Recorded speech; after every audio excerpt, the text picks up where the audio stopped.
呢個唔係好甜，但係呢個係好清嘅雲呢拿味。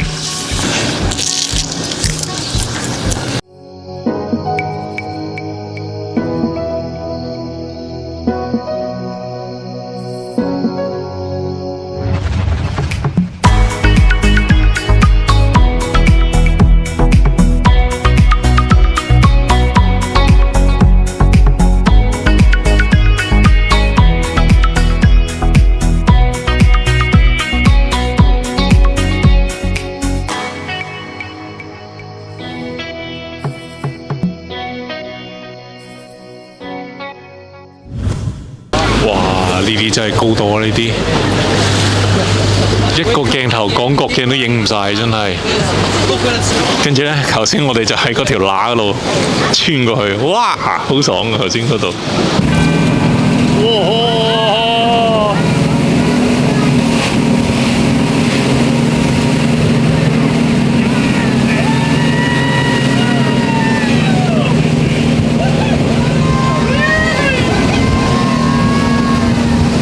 Hello， 大家好 ，Good afternoon。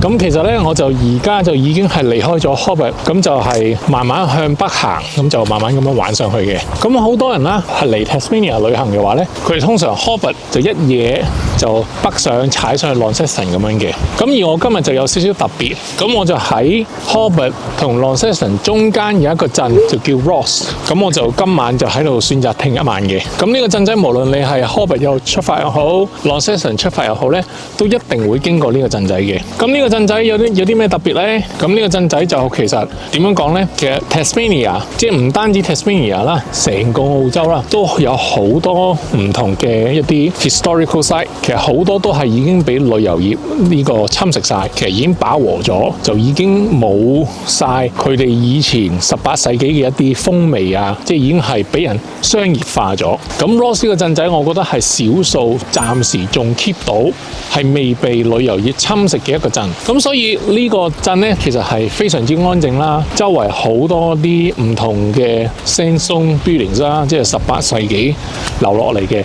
到現在呢個 moment 咧，亦都係非常之完整咁樣嘅。咁一啲少少 Ross 嘅歷史背景啦，咁就話俾大家聽啦。咁其實 Ross 呢個鎮仔咧，其實佢原先係有3個 Aboriginal group 咧，係佔據咗呢度，係作為呢個中心點去發展啊聚居咁樣嘅。咁跟住之後18世紀到英軍打過嚟啦，咁就因為 Ross 嘅地理環境啦，即係去北又得，去南又得，所以就佔據咗呢度嘅。喺歷史價值嚟講啦，咁就不論係對 Aboriginal 啦，又或者係對呢個歐洲即係 settlement 嚟講咧，咁其實都係非常之重要嘅。咁我而家咧就頭先啱啱參觀咗呢個叫 Female Factory 啦，咁就係傳說中就係啲人過嚟啦，咁啲女人咧就喺嗰度工廠就嗰度做嘢嘅。嗰個 Female Factory 咧就淨係得個殼嘅啫，入邊係乜嘢都冇嘅，淨係得幾本說明書咁樣就講下少少 brief background 咁樣話俾你聽，就冇嘢睇嘅入邊。咁所以咧而家咧就喺個 Female Factory 咧就出翻嚟，咁就同大家行下咁樣啦。邊個喺度咩？係咪有隻羊喺度啊？係咁孭喺度啊！原來就係呢隻羊，要有好幾隻係咁孭我一路拍片啊，係咁孭我。嗱，我一走咗入嚟咧，咁其實原來呢條路咧其實係公家路嘅，咁所以咧呢度啲羊咧就應該係野生嘅。咁而家咧就走入嚟咧，呢度就有成4隻喺度，試下行近少少先。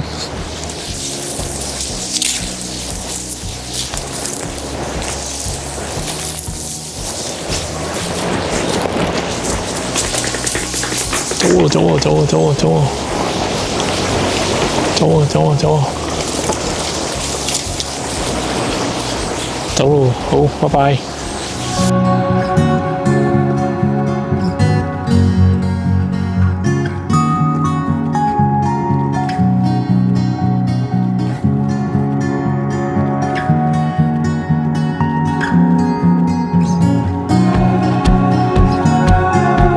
咁呢個鎮仔咧就淨係得一條街嘅啫，就叫 Church Street。咁啊，基本上所有主要嘅鋪頭啦、餐廳啊、油站啊，跟住呢度仲有少呢度好似仲有個郵政局嘅。咁主要咧都係集中晒喺呢條街度。咁就冇噶啦。咁呢個灘就其實好細嘅啫。咁同埋呢個鎮咧係冇 supermarket 嘅，咁所以大家嚟呢個鎮之前咧就記得買齊所有嘢喺 supermarket， 跟住就喺 accommodation 煮咁樣啦。咁我覺得呢個鎮應該都係冇餐廳係開夜晚嘅。咁通常都係啲 cafe 一啲 bakery 咁嘅啫。咁所以你唔好 expect 呢度會有啲乜嘢好嘢食咁樣啦。呢個灘咧就又唔需要話留多過1日嘅，作為一個 stopover 去感受下一個少少嘅歷史氣氛，其實我覺得都係幾好嘅。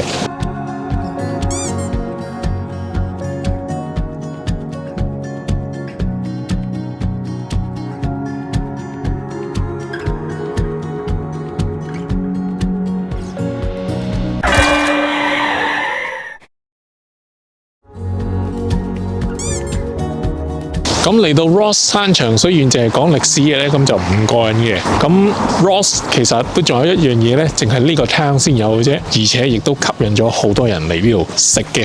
咁咧喺我面前咧就係呢個 Ross Finish Bakery 啦。咁傳聞咧就係有全個 Tasmania 最好食嘅 vanilla slice。我哋今日咧就走入去試下，到底係有幾好食咁樣啦。同埋傳聞就係話宮崎駿嗰套動畫《魔女宅急便》咧。哇！真係好巧口啊！呢啲咁就係攞呢間嘢嚟做靈感嘅，但係真唔真呢？我就唔係好知咯。咁即係起碼好似未聽過宮崎駿本人真係有 verify 過呢個消息係真嘅。咁所以真唔真，大家聽下就算啦。咁我哋依家就入去試下個 vanilla slice 到底係有幾好食啦！我哋。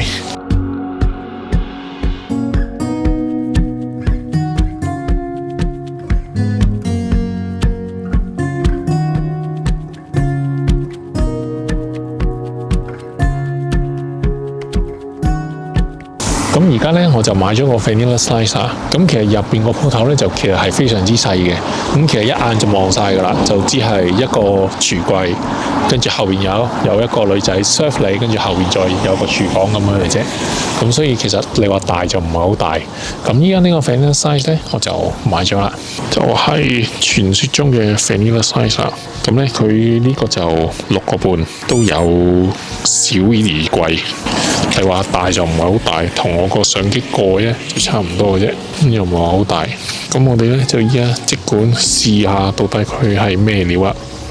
呢度咧上面都看似好似幾脆咁樣，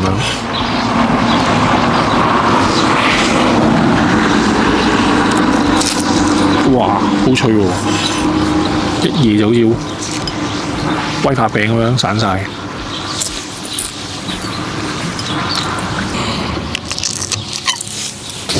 聽到係好脆，佢個底都好脆。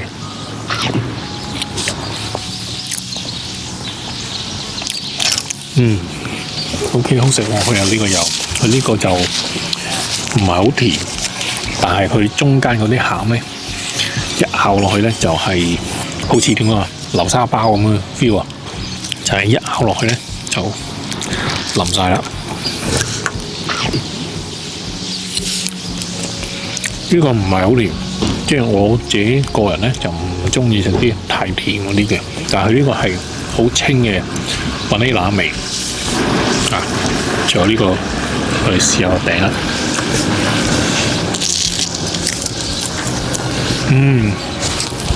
好脆，但係出到成袋都係。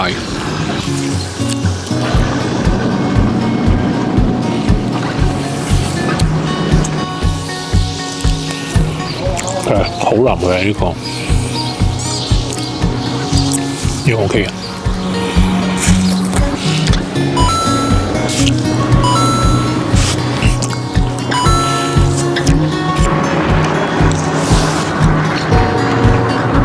咁喺 Ross 最後一個點就當然唔少得我身後嘅 Ross Bridge 啦。咁 Ross Bridge 嘅話呢，咁其實你揸車入嚟呢條灘呢，咁都一定會經過呢條橋噶啦。咁我今朝晏晝嗰陣時呢，入嚟嗰陣時呢，都會係經過呢條橋去入呢個 town 嘅。咁你可以見到啦，中間呢度咧其實係有一條小河嘅。咁所以喺18世紀喺呢條橋未起好之前咧，呢個 town 咧其實係對外交通係唔發達嘅。咁所以有咗呢條橋之後啦，咁就可以自由進出啦。咁啊，所有嘢運輸啊，所有嘢都係可以變得非常方便啦。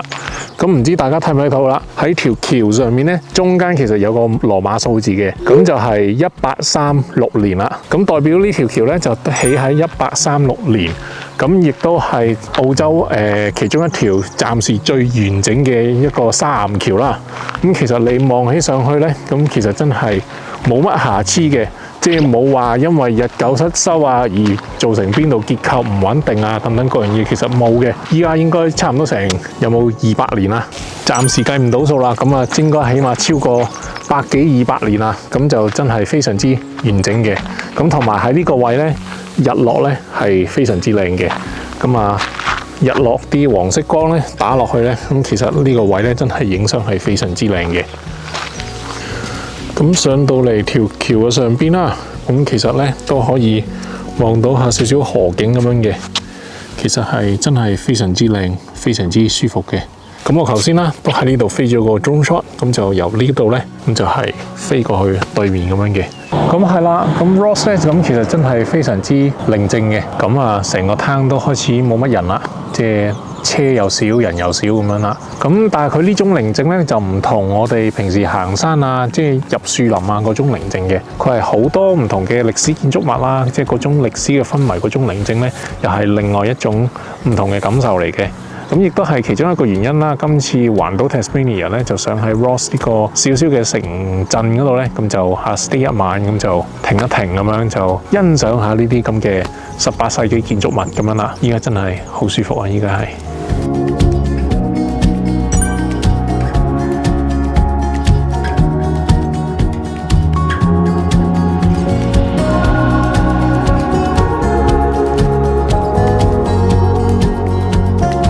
嗱，終於見到呢個啦 ，Tasmania Devil 啦，呢隻真係咧，我喺澳洲10幾年我都真係未見過。咁所以佢哋唔係食菜嗰啲，所以佢哋啲咬力咧，啲牙都係好勁嘅。一個10 kg 嘅 Tasmania Devil，佢個咬力咧係等同於一隻40公斤嘅狗啊！